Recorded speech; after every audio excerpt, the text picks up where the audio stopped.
I'm back. Got my Rudolph. And it is time to do Act 2 of the 1990 Jekyll Hyde production at the Alley, my part of it at least. So this kicks off with, we're back at the Red Rat. Was it called the Red Rat in 1990? I can't remember. I think so. Anyway, we're back there. And it is, of course, all of the girls of the night lamenting their life and singing a really beautiful song. And this is, it's all of us, of course, but it is primarily also with me and the character that I interacted the most with in the Red Rat, which was my best friend, Nellie, who was played by Nita Moore. Quite an amazing person with a great look, very charismatic stage performer. And she was just as charismatic or more off stage. Lots of fun. Anyway, here it is. Girls of the Night.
going to go into what may arguably be one of the prettiest melodies in the show. At least I think so. I really enjoyed singing this one. This is called No One Knows Who I Am.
I know who you are, my dear.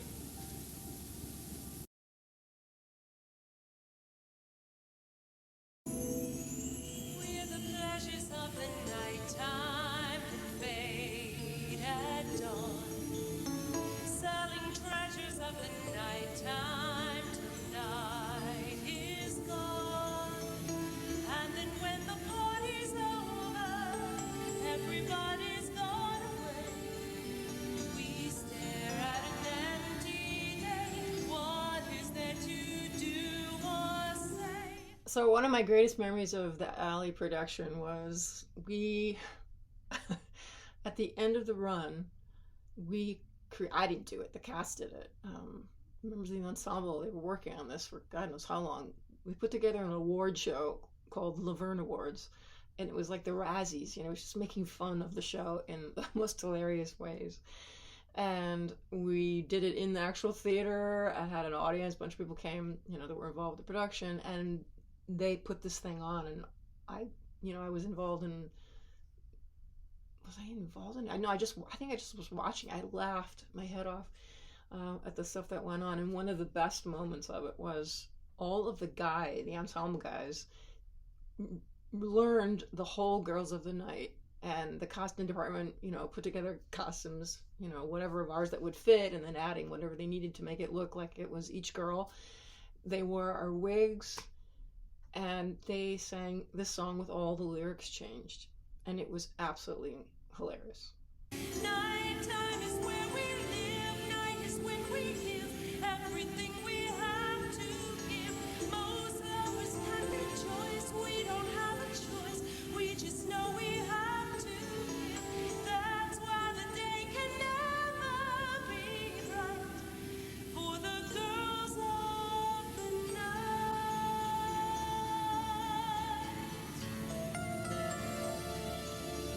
Somewhere I know there's a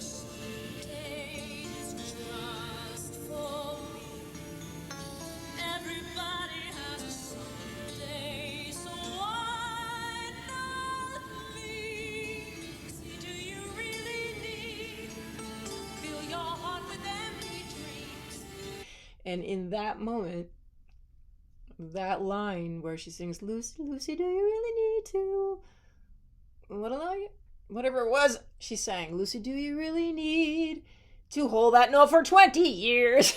The guy who played her, I don't know who played her, which of the cast members was Nellie in that recreation, but that was his line. Lucy, do you really need to hold that note for 20 years? Because we all know I like to hold long notes, so that was funny. You'll always be what you are. Stop chasing that distant star. Nighttime is where we live. Night is when we give everything. And you can't see it on here, but in the choreography at that moment, one of the girls standing up on the chair, we were all on chairs and some were put up higher to make a picture, and their backs were turned in the beginning.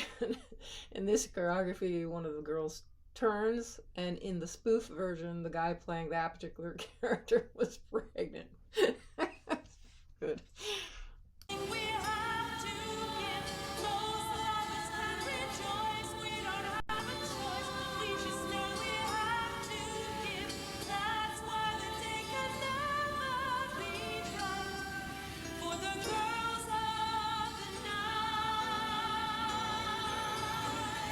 This is a nice moment here because each one of the girls, got to have a moment to shine, to actually sing and, have a line and show their voices because they're all really, really good singers. So it was nice.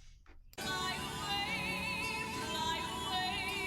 let me find my dream. Let me be the girl I want to be. I'm afraid to fly away, all I have is here. I have my dream, have a child, children must be fair. Follow a dream, you may be misled. The dawn brings this of me. Why am I still fly away, fly away, fly away? Ask me to share your fantasies, deeper.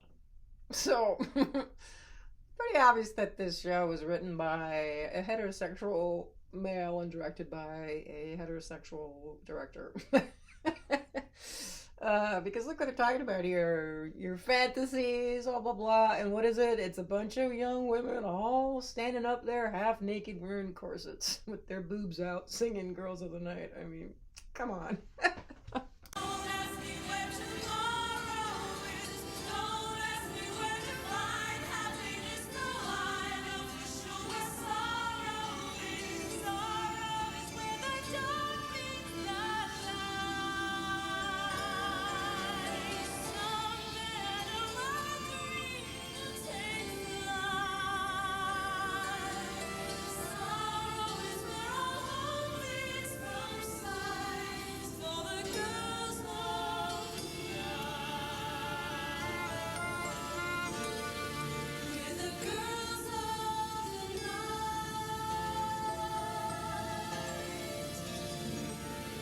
Just the girls of the night.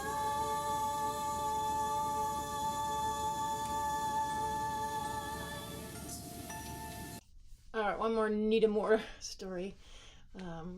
This was actually the pre-Broadway tour. It wasn't for the alley portion of it, but I drove most of the tour because, as we know, I don't like flying, and I also wanted my dog. I wanted one of my dogs, so I had Trilby. I had two shepherds at the time, my first two, Lucy and Trilby, and I had Trilby with, and I had my red Bronco, Ford Bronco. No, it was actually a Chevy. And I literally drove from one city to the next. We performed 1 week in each city. So every week we had an opening night.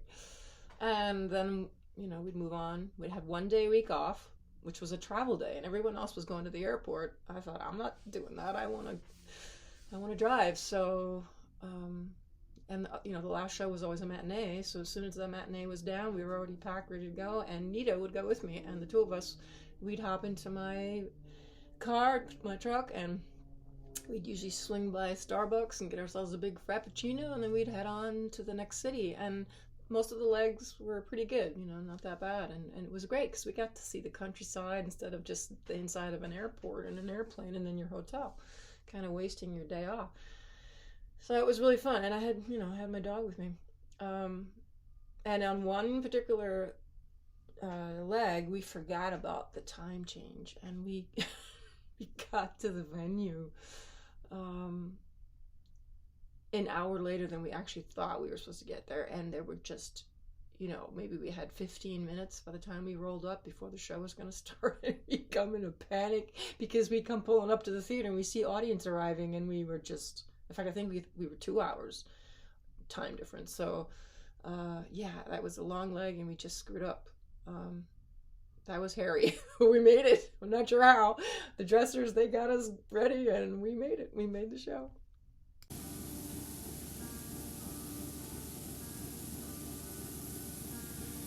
Look at me and tell me who I am, what I am, what I am.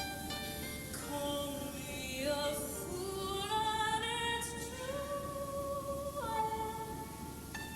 I don't know who I am. Again, I don't really have too much to say during this particular one. I mean, I'm in that magical moment that, theater people all, I think, long for, is to be center stage, all by yourself out there just, singing a really beautiful song. That's something that I think people strive for in theater. A lot of people, they get into theater and they work their way up, through the ensemble. That's more the norm. So that's the goal, to have that moment. I came from that, I came from doing concerts where was used to that. So, yeah, I don't know. I don't know what else to say other than this is not typical. You don't normally just get to be picked to go into a musical and get the lead and get all these great moments to yourself on the stage. You kind of have to earn it. I guess I earned it in a different way. I earned it from years of doing nightclubs, learning my craft in smoky nightclubs, Minneapolis, working 6 and 7 days a week, sometimes 3-4 shows a night to learn how to perform and be in front of an audience. I guess I learned it there, but I feel very lucky that I got to do this.